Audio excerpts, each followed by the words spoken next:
Hey there! Did you know Baker's always gives you savings and rewards on top of our lower-than-low prices? And when you download the Baker's app, you'll enjoy over $500 in savings every week with digital coupons. And don't forget fuel points to help you save up to $1 per gallon at the pump. Want to save even more? With a Boost membership, you'll get double fuel points and free delivery. So shop and save big at Baker's today. Baker's, fresh for everyone. Savings may vary by state. Restrictions apply. See site for details. Hi everyone, I'm Deb Flashenberg. Welcome to Yoga, Birth, Babies, a podcast produced by Prenatal Yoga Center. We will be diving into everything prenatal yoga, birth, and baby related, hoping to inspire, educate, and empower you through your journey into motherhood. Thank you for listening.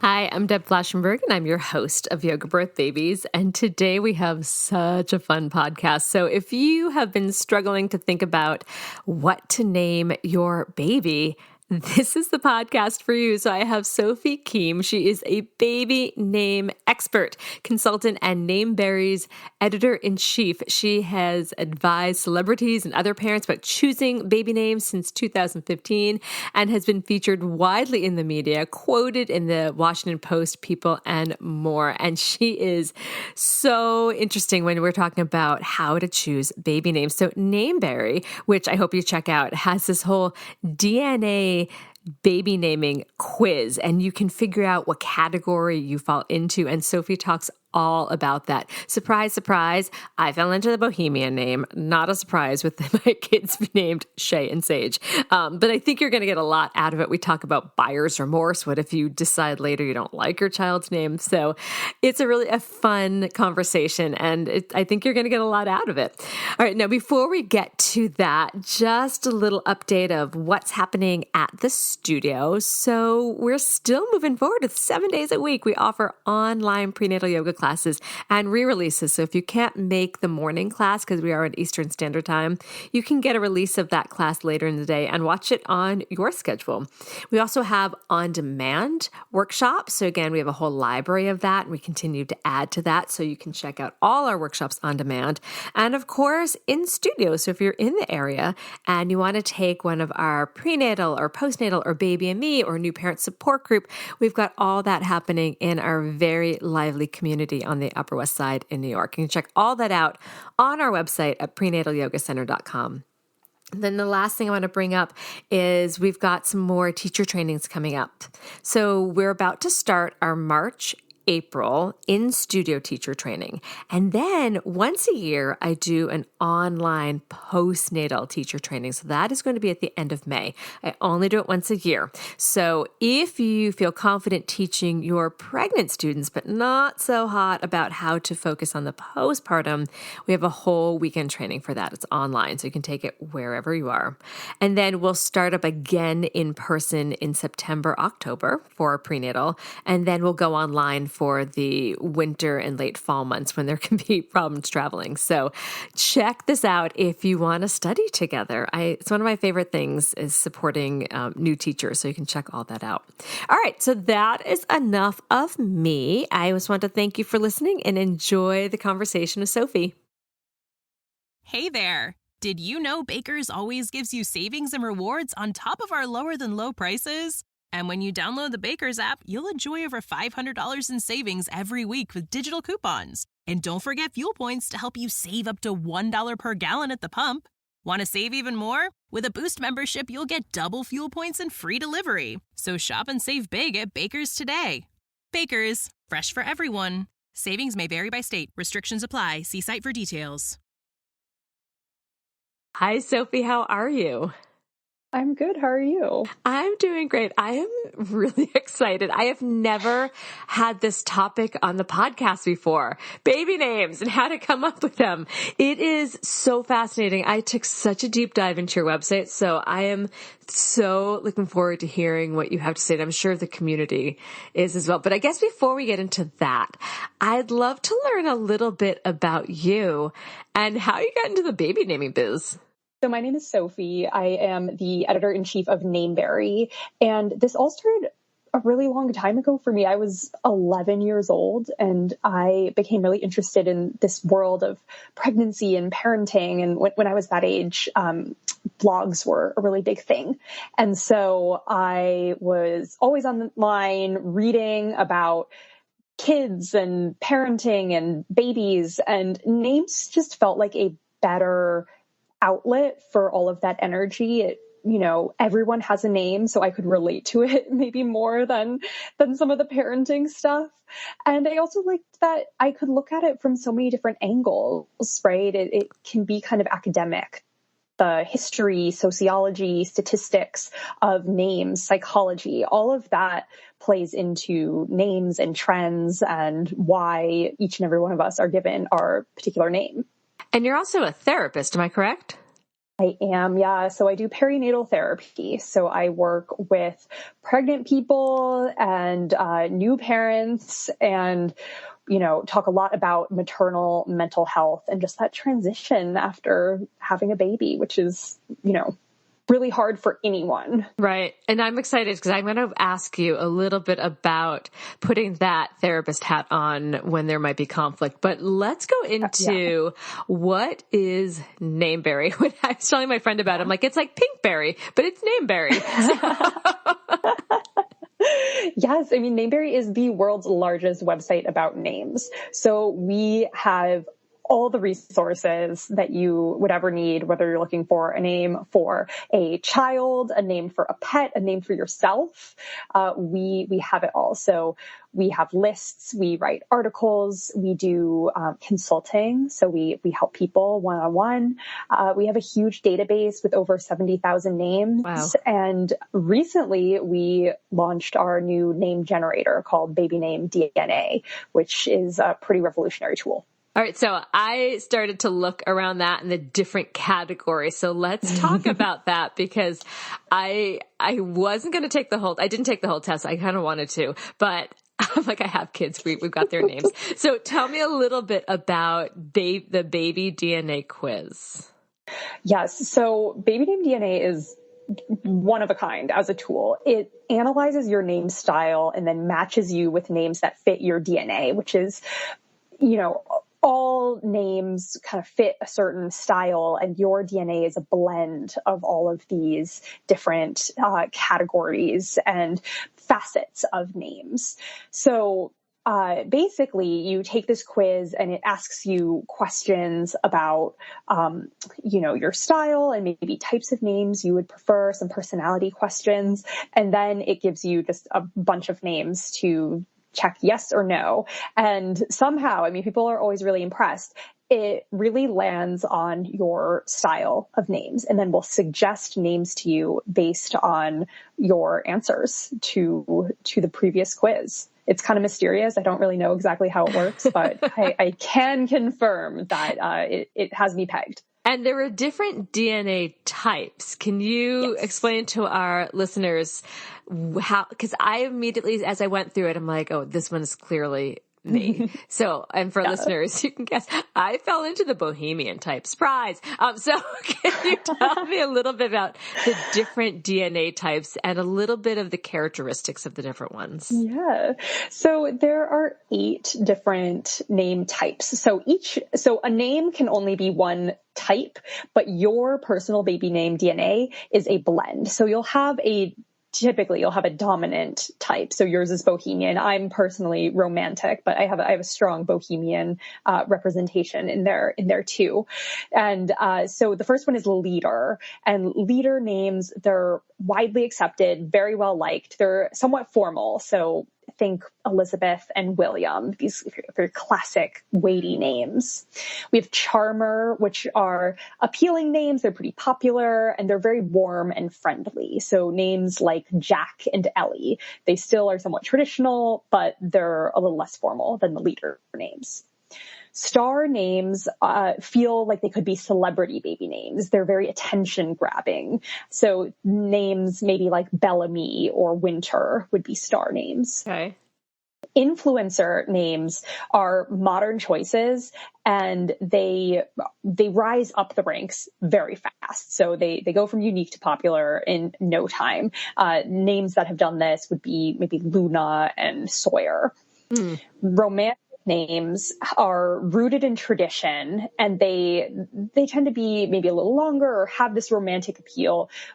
Florian, Romilly, those sort of names. Noble names are rare names. They're also deeply rooted, but they have maybe more cultural associations to them. Persephone, Osiris. Bohemian names, your favorites, are quirky, they're not super common, and they're not very traditional. So think something like Pixie or Jupiter. And then our final category is Maverick. And these are totally out of the box names. These are not common, but, very, very attention grabbing. Things like Courage and Nile, though importantly, Maverick itself is not a Maverick name. Oh, what would Maverick be under? Maverick is an influencer name. It went from pretty obscure to pretty popular very, very fast. So my kids are Sage and Shay. So yes. So what would you say? I related to Bohemian, but what would you say they are? Maybe I'm wrong. Maybe I read it wrong in my brain. I think that you would be Bohemian dominant with a strong charmer streak in there. Yeah, the kind of the friendly, warm names, right? A little bit shorter. But those are definitely Bohemian choices. Oh, so curious. But it's interesting because in the tradition I'm from, I'm Jewish, and we name people after people that have died, and my dad died and he was Stephen. So we needed S names. So we came up with Shay and Sage, and we didn't know what my first child was going to be. And then when we knew we were having a girl, we tried to come up with other names. And I'm like, well, why don't we just use the other one we picked before? And so that's how we ended up with that. Do you find that people have reasons they want to name after or honor somebody from the family, but still want to try to fit it into something of their personality? How do they find that blend? Oh, yeah, absolutely. I mean, that's one thing I do really like about the Ashkenazi tradition of, using an initial is so common that you can just find a name that fits your style within that, of that initial of the person who's passed. Right. Other people, I've seen a bunch of creative things. Some people will look to honor someone not by using their name, but maybe a trait or something that was really important to them. So if their mom loved magnolias, right? They would maybe consider using Magnolia as a name. It's not, it was unlikely that would be your mother's name, but it still reminds you of her, right? So stuff like that, I think people are getting a lot more creative with how they're honoring people. Or just, if a certain color reminded you of your grandfather, right, then you could choose a color name, anything like that. I have loved to see how creative people can get these days. And I definitely feel like names have gotten more and more creative. So do you have suggestions for how parents can start to whittle down their list? Yes, absolutely. I think, some of this depends on if you're having a first baby or a subsequent child. But if you're having your first child, one of my big tips would be to think about how each name fits in with the style of names you would want to give to future children. Because oftentimes choosing one name means you're going to rule out others, for whatever reason, not for everyone. You chose the name Sage. You might say, "Ooh, I don't want to choose another green nature name. That means Hazel's off the list," right? Something like that. So trying to think ahead a little bit, you don't need to plan it out to the T, but, thinking about what you might want to name future kids and if this choice would rule out anything else. But my biggest suggestion for anyone would be when you're getting down to that final list, maybe you have 3 to 5 choices, I think it's a really good time to reframe how you're thinking about it. Because when you're trying to narrow down, you are thinking of all the reasons to strike a name from the list. Oh, this one doesn't sound great with our surname. this one, maybe it's a little bit too popular. So you're focusing on all these negative traits or aspects of the names. And, this is really a time when you should be thinking about the things that you love. And so looking back, finding the good associations with the names, remembering why it's on your list in the first place. Mm-hmm. I think that can be really useful for then finding the one that, stands out the most to you, the one that you would regret not using the most. So let's put on your therapist hat for a moment. Yeah. I know you work with new parents. What would you say to a couple who don't agree on a baby name, and how might that be resolved? Yeah, I mean, this definitely comes up in both therapy and consulting. There's a lot of overlap with those two. I say that a veto is a veto. If one partner says, I really hate this name, I know it's your favorite name, but we can't do it. It sucks to be the person in that position of having to give up your favorite name, but you have to do it because this is something that in most cases, two people have to agree on. Right. And if one person's unhappy, I just think that could lead to more resentment down the line unless you have some sort of agreement. I mean, I've heard of couples who say, "Oh, I'll name this one, you name the next one," but I think that requires a lot of confidence. Yes, because what if you pulled? So I can imagine, like, I picked this name, and then my husband picked something, and you just hate it. That would be really problematic. Yeah, and then what can you say? Well, a deal's a deal. So I think, find the compromise name, the name that both of you agree on and are like, oh, okay, this is a good name. It doesn't have to feel perfect. Some people are not going to have that feeling with a name at first. Others do. Others, see a name and are like, oh, I knew that was it immediately. But that doesn't have to be the case. You find a good enough name, a name that you think will serve your child well and that both parents can agree on, and that's what's most important.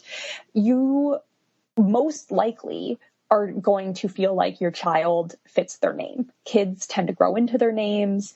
If you like the name, you are probably not going to be able to picture your child named anything else pretty soon. And I also just like to remind people that your child will end up with a name, even if you're fighting, arguing about which name it's going to be in the 11th hour. You're eventually going to have to choose. It's not going to be baby A forever. Right. So this will resolve. There's an end date in sight.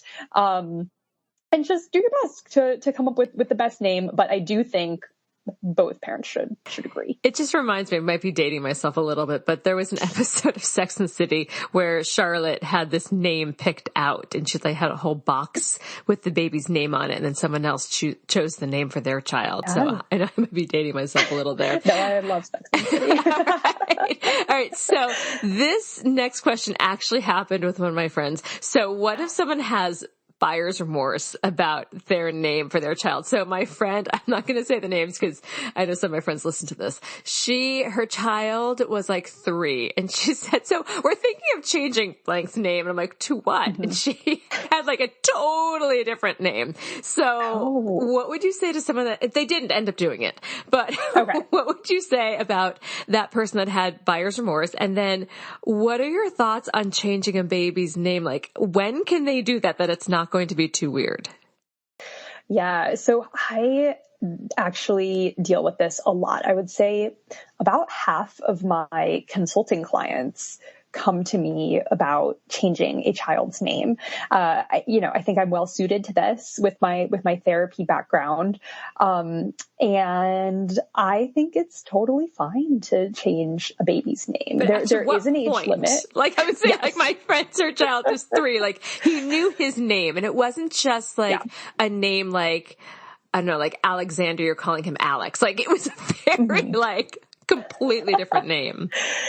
Yes. So the oldest child I've helped with a name change for was 4 years old. So I think in that case, that was that was a special case, and they ended up changing the name to something that was very similar to the original name. Okay. And so I think the older a child gets, the more that they have a say in it, and that, you know, you have to choose something similar. You can't make a totally wild, obscure change.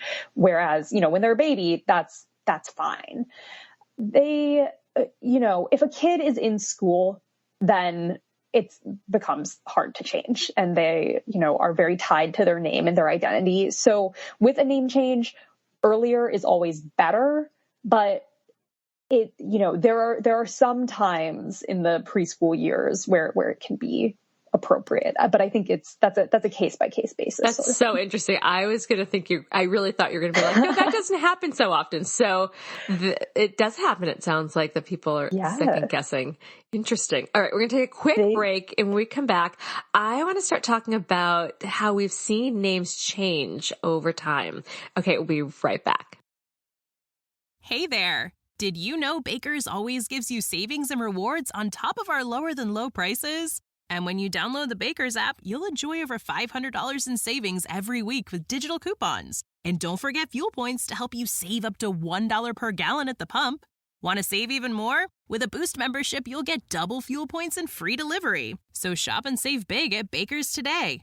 Baker's, fresh for everyone. Savings may vary by state. Restrictions apply. See site for details.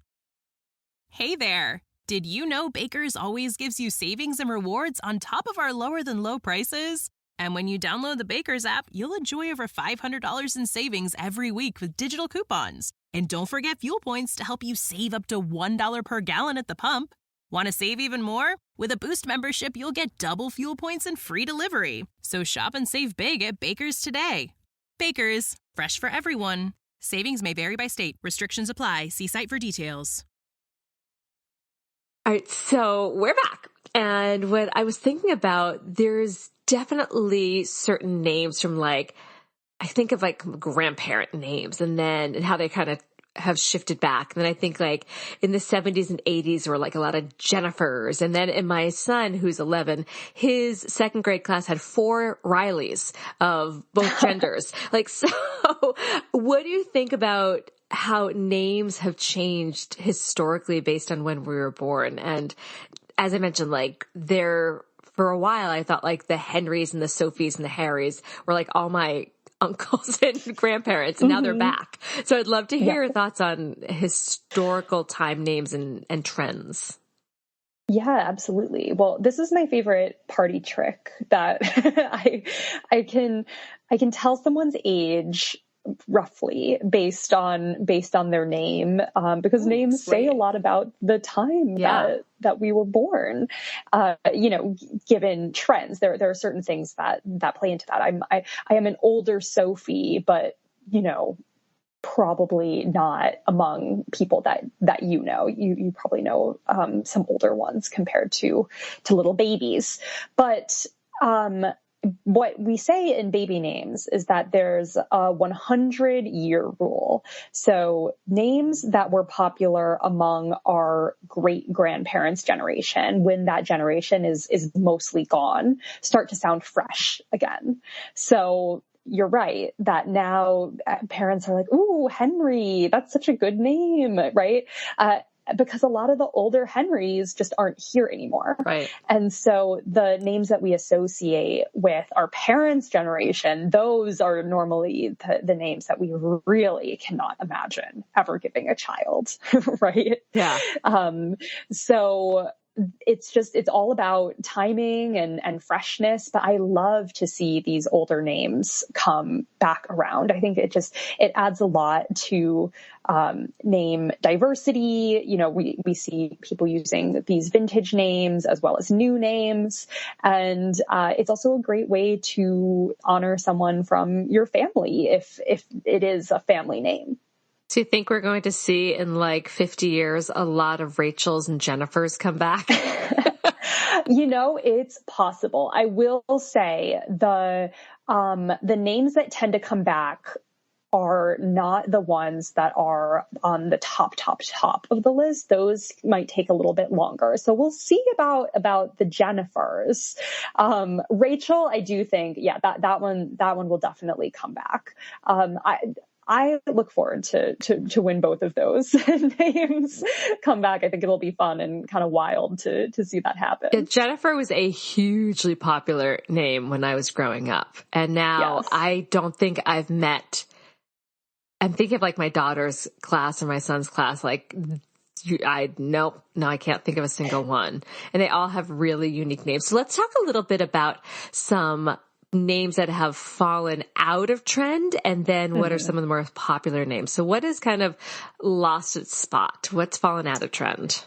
Yeah, I mean, any sort of millennial name now is not super cool anymore. Ooh, like what? So things like, for girls, Samantha and Ashley, even, some of the classics don't fall as far, but names like Rachel and Sarah and those ones, we're not seeing, they're not as popular as they once. Emily is a big one that is no longer as hot anymore. For boys, I mean, boy names have historically been less subject to trends, although that is changing now. But if we think about some stereotypical millennial boy names like Justin and Brandon and Joshua, right? Those are not getting the same amount of use as they were a few generations ago. I feel like Josh was one of those names that I've heard my whole life. It could have been my Jewish heritage, but I feel like when I went to a Jewish overnight camp, there were many, many Joshuas around. So many. Well, I mean, I don't know if have you ever played the Jewish name game where one person says a last name and another person says a first name, and then you stand up if you know someone with that name. Oh my gosh. Yeah, that would have been my, yes, I have not, but that would be fun because I feel like I'd be up all the time. Yeah. So, all right. So what are some of the more popular 2022 names? Because we're barely in 2023. So what are some of the most popular 2022 names? So the official data with the Social Security Administration does not come out till Mother's Day weekend, but we do have the data for 2021. Officially, it was Olivia, Emma, Charlotte, Amelia, and Ava for girls. Oh my gosh, I know so many of those. Right. Yeah. Yes, I'm sure. And the boys, Liam, Noah, Oliver, Elijah, and James. Yep. Check. Right. But we do have the stats on our own site based on page views for the most popular names of 2022. And so there is, people who are drawn to our site are not representative of the entire population. So take this with a grain of salt. But on Nameberry, the top 5 names for girls of 2022 were Maeve, Luna, Aurelia, Eloise, and Ophelia. And for boys, Soren, Felix, Theodore, Atticus, and Royal. Okay, I was to say, I know all except Royal. I have not met a Royal, but all these are from my kids' classes. And then, of course, I teach, pre and postnatal. So I'm hearing all the postnatal and the baby and me names. And a lot of those are there in that. Wow. I love the names though. I really find they're so, again, I grew up with a lot of Jennifers, but, and no offense, my best friend is Jennifer, but it is really refreshing to hear all these different names and how parents can really find their personality in that. Now, do you ever talk to some adults that maybe they're too young, or anyone that resented their parents' creativity with their name? Oh, that's interesting. I haven't personally spoken to anyone who said my parents gave me too creative of a name. I will say some celebrity children who were among the first wave to get Apple. these now ubiquitous, yeah, right, crazy celebrity baby names. Some of them have changed their names. But for the most part, the people that I see changing their names are those who say, I have this really boring name that I don't feel like captures my personality, and I want to change it to something that is more unique or fits my identity better. Mm-hmm. That makes total sense. I went through a name variations. So it's Deborah, but I went through very briefly Debbie and now I say that and I just laugh. I'm like, I'm so not Debbie. And then I went through a Devora stage because I thought it was more unique. And then for the last, 25 years it's been Deb, but I can understand how one may want to manipulate their name a little bit. Absolutely. One thing my husband and I were thinking of when we had kids is how they would go into a job interview with that name. Like, some names, again, I don't want to sound judgy, so maybe I'll try to refrain it. But if it's a name that may not, I don't want to say taken seriously because we all have our own perspective, but we thought and I'll just frame it in our values of something that maybe didn't sound grounded. How would they go in and like, hi, my name's Buff Buff or something like that? You know what I mean? I'm just making something up, so, if you're a Buff Buff out there, I respect your name, but so that was something that we thought of. Do you ever talk to parents about the longevity of a name with them when they're thinking about what to name their child? Yeah, absolutely. I mean, I think this is something that a lot of parents are concerned with. And mostly, I mean, the people who seek out consulting, it's a self-selecting group. So it tends to be people that are, maybe a little anxious about this situation, wanting to pick the best name, think through everything. And people like that are not typically choosing names that are so crazy or out there or wouldn't be received well in the real world. So it is something that I definitely talk about. And normally I'm assuring parents that, yes, Matilda your daughter's going to be fine. Everyone will take that seriously. Right. Yeah. But it's something that I think about, especially with celebrity names, and you see, them choosing names, recent ones, Bambi, Malibu Barbie, Wait, there's somebody named their child Malibu names. Barbie? Yes. Yeah. See, I'm so out of the loop. Okay. So okay. Yeah.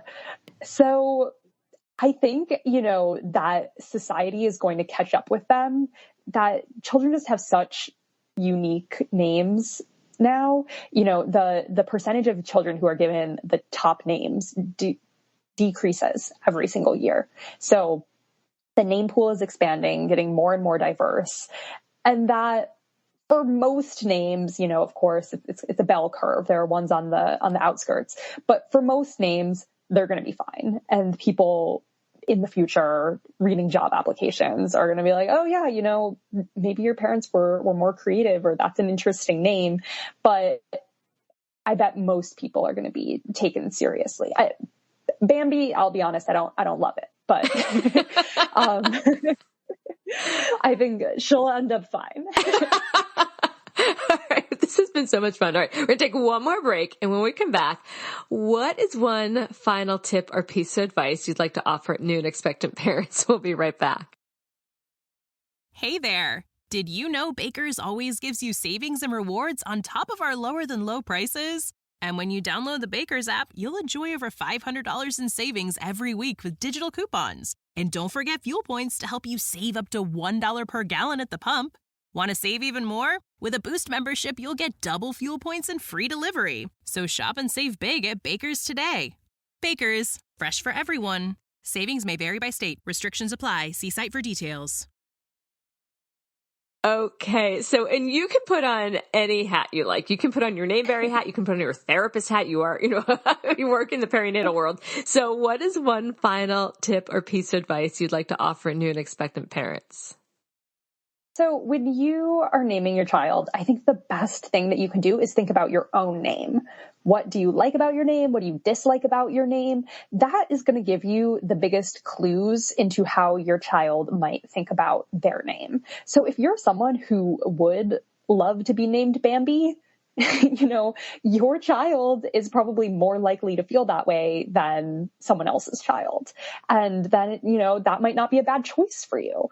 So, this often comes up in, with parents who are saying, oh, I really wish my name, was less popular or easier to spell or not misheard as often. And then you take those things and you make them priorities for your own child's name. You use your own experience to give your child, hopefully the, perfect name in your eyes. That's excellent advice. Where can people find your work? Yeah, I'm all over nameberry.com. That is going to be the best place. But we are also on social media. So Instagram, Pinterest, Facebook, Twitter, TikTok. Just search Nameberry and we will pop right up. Oh my gosh, this was so much fun. Thank you so much for your time. Oh my gosh, thank you so much for having me. I had a blast. This has been an episode of Yoga Birth Babies, produced by Prenatal Yoga Center. You can catch us on Facebook, Twitter, Instagram, and Periscope. I'm Deb Flaschenberg. Thanks for listening.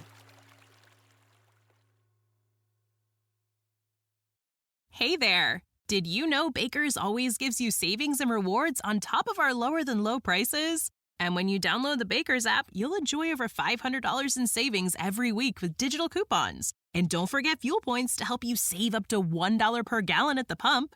Want to save even more? With a Boost membership, you'll get double fuel points and free delivery. So shop and save big at Baker's today. Baker's, fresh for everyone. Savings may vary by state. Restrictions apply. See site for details.